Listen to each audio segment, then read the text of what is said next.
Bab 2710. Katakan satu kata lagi.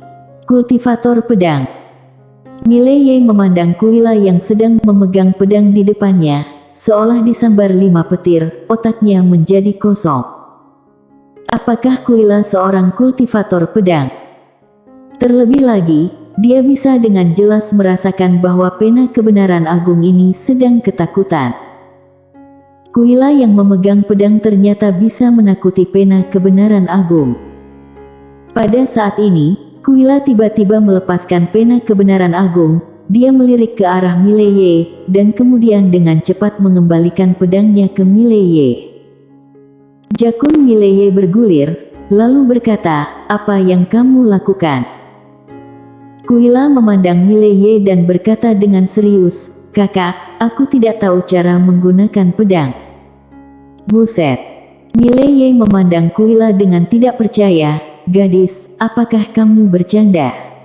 Baru saja pedang pemakaman telah mengeluarkan seruan pedang, dan kamu mengatakan kepadaku bahwa kamu tidak bisa menggunakan pedang." Kuila berkata dengan serius, "Tidak bisa. Biasanya, aku tidak akan berbohong." Mileye memandang Kuila dan tidak berbicara. Kuila segera memalingkan wajahnya, merasa sedikit bersalah, sebenarnya bisa sedikit. "Mileye." Saat ini, wanita cantik di kejauhan tiba-tiba gemetar, "Monster macam apa kamu?" Saat ini, dia sangat terkejut. Mileye memang telah mengejutkannya, tapi dia tidak menyangka akan ada seseorang yang lebih menakutkan dari Mileye di tempat ini. Saat Kuila memegang pedang tadi, dia benar-benar merasakan gelombang ketakutan yang tak bisa dijelaskan. Dia belum pernah menghadapi ketakutan seperti ini. Siapa perempuan ini? Saat ini, wanita cantik itu tiba-tiba merasa tidak nyaman. Kuila melirik wanita cantik itu, "Kakak, kalau aku memukul wanita ini, kamu pukul 9 sisanya, oke?" Mileye transmisi dengan energi misteri, tidak bisa bertarung di dunia ini. Kuila terdiam. Seperti yang dikatakan Mileye, mereka tidak bisa bertarung di dunia ini. Kalau bertarung di dunia ini, seluruh dunia akan runtuh. Seluruh alam semesta dewa tidak bisa menahan kekuatannya. Kuila berjalan ke arah Mileye dan berkata dengan lembut, "Lalu apa yang harus dilakukan?"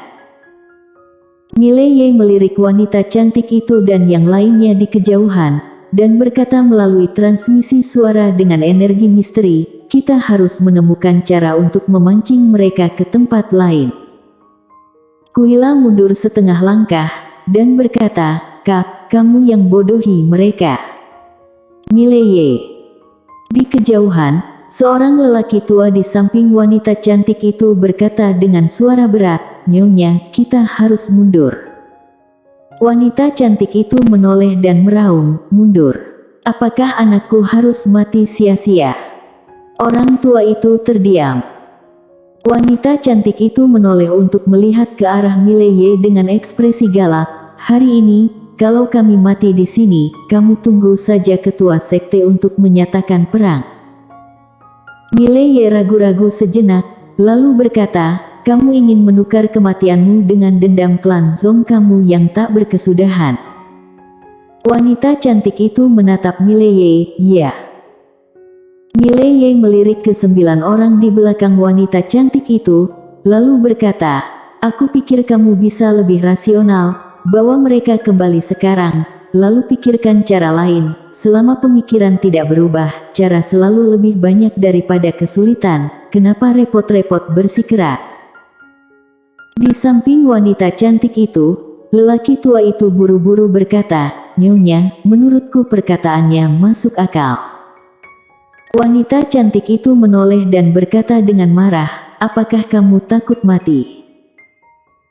Orang tua itu ragu-ragu, lalu berkata, "Nyonya, aku tidak takut mati, tapi aku pikir kita punya cara yang lebih baik, tidak perlu bertarung mati-matian dengan mereka di sini. Lagi pula kita masih memiliki ketua sekte, kita bisa meminta instruksi pada ketua klan Zong."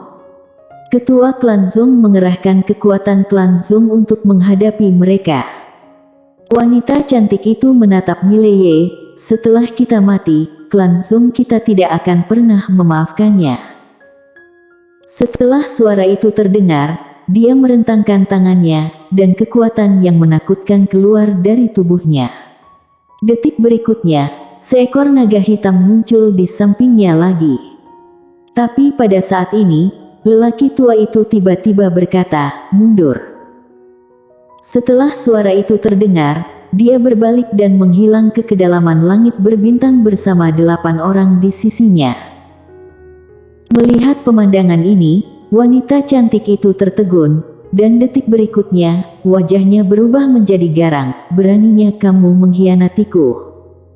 Langit berbintang hancur. 9 orang itu mengabaikannya, dan menghilang di ujung langit berbintang.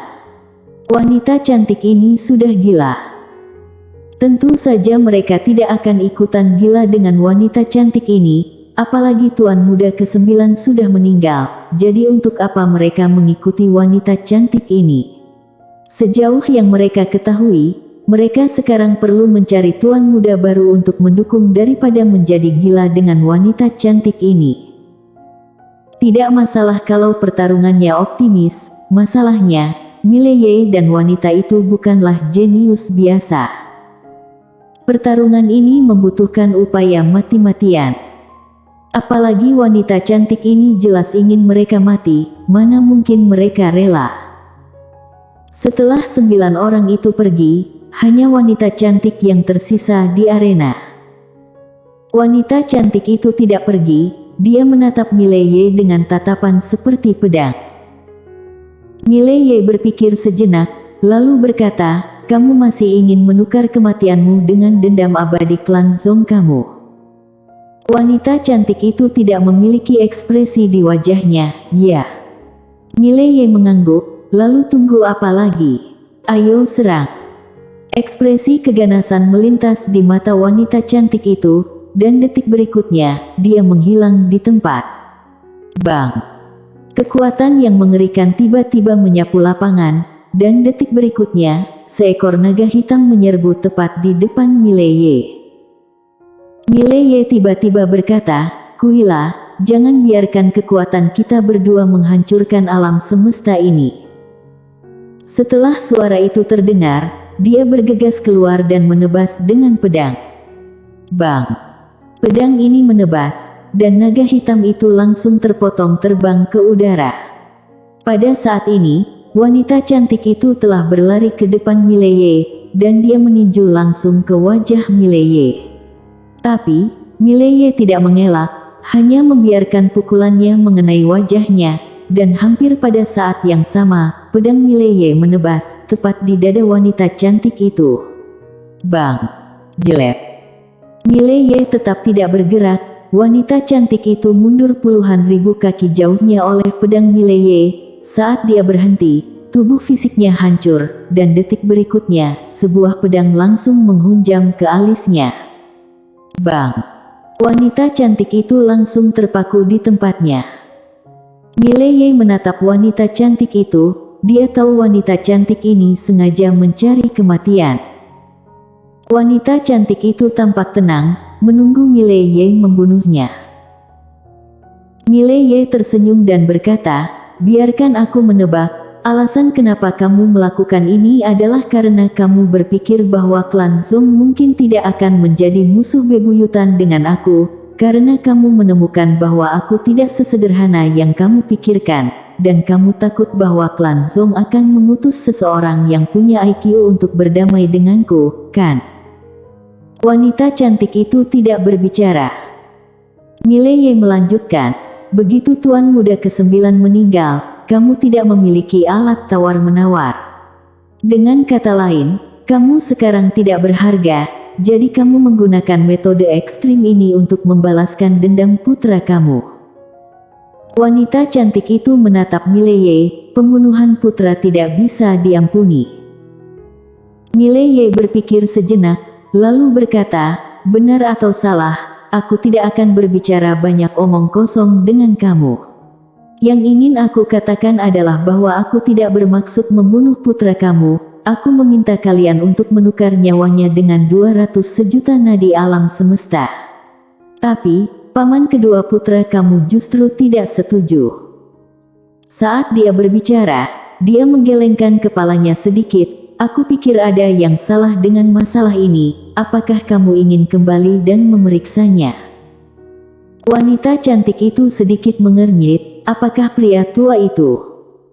Mileye mengangguk. Orang yang suruh mundur itu, aku curiga bahwa dia adalah orang dari tuan muda lain. Sebaiknya kamu kembali dan memeriksanya. Selain itu, aku bisa memberitahu kamu dengan jelas bahwa aku tidak membunuh putra kamu pada awalnya, karena asalkan dia memberikan 200 juta nadi alam semesta, aku pasti akan membiarkannya hidup. Tapi paman keduanya tidak hanya menolak memberikannya, tapi juga memprovokasi aku dengan gila-gilaan. Aku pikir itu sangat tidak normal. Mendengar ini, wajah wanita cantik itu langsung berubah galak. Apakah yang kamu katakan itu benar? Mileye berkata sambil tersenyum, aku seorang sarjana, aku tidak pernah berbohong. Setelah memandang Mileye sejenak, wanita cantik itu berkata, apakah kamu tidak akan membunuhku? Mileye mengangguk, aku katakan secara jujur, aku ingin kamu kembali dan menyusahkan orang tua itu, dan membuat kekacauan internal di klan Zong kalian. Wanita cantik itu menatap Mileye, kalau begitu, apa menurutmu aku akan tertipu? Mileye tertawa sambil berkata, ini bukan soal dibodohi atau tidak. Yang ingin aku katakan adalah aku punya separuh tanggung jawab dengan kematian anak kamu, tapi orang tua itu juga punya tanggung jawab. Kalau kamu hanya ingin menyakiti aku, bukankah tidak benar? Lagi pula, anakmu sangat marah sebelum meninggal. Dia bukan marah padaku, tapi pada paman keduanya. Kamu bisa kembali dan memeriksa hal-hal ini. Selain itu, tidakkah menurutmu aneh ketika dia pergi tanpa ragu-ragu barusan? Wanita cantik itu menatap Mileye dengan dingin dan tidak mengatakan apa-apa. Mileye tersenyum tipis, kalau kamu tidak percaya padaku, maka kamu bisa bunuh diri sekarang. Kalau kamu bunuh diri sekarang, tujuanmu masih bisa tercapai, klan Zong kalian tidak akan pernah berdamai denganku. Setelah hening sejenak, wanita cantik itu berbalik dan menghilang ke langit.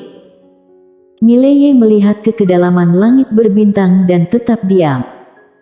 Kuila berjalan ke sisi Mileye dan berkata dengan lembut, dia akan menyusahkan lelaki tua itu, bukan? Mileye tersenyum dan berkata, ya. Kuila menoleh untuk melihat Mileye, dan tersenyum sedikit, apakah kakak mencoba mengulur waktu? Mileye mengangguk, pintar sekali. Kuila terkikik, kakak, aku akan pergi berlatih. Mileye tiba-tiba berkata, kekurangan uang. Kuila berkedip, Mileye menggelengkan kepalanya, merentangkan telapak tangannya, dan sebuah cincin penyimpanan terbang ke depan Kuila. Di dalam cincin penyimpanan itu, ada 100 juta nadi alam semesta. 100 juta. Kuila terpana. Mileye tersenyum dan berkata, pakai saja dulu. Katakan padaku kalau tidak cukup. Kuila menyimpan cincin penyimpanannya, lalu mengangguk, oke. Setelah berbicara, dia berbalik dan pergi. Mileye melirik Kuila dari kejauhan, entah kenapa, dia merasa Kuila semakin berbeda. Terlebih lagi, dia memiliki perasaan yang tak terlukiskan terhadap Kuila. Akrab. Mileye menggelengkan kepalanya, menarik kembali pikirannya, dan mengabaikan gadis ini untuk saat ini. Prioritas utamanya sekarang adalah menstabilkan tingkatan alamnya, dan kemudian mengambil inisiatif untuk pergi ke klan Zong itu. Dia tidak bisa lagi membiarkan lawan mendatanginya. Kalau medan perang ada di sini, itu akan sangat tidak menguntungkan baginya. Mileye berbalik dan pergi.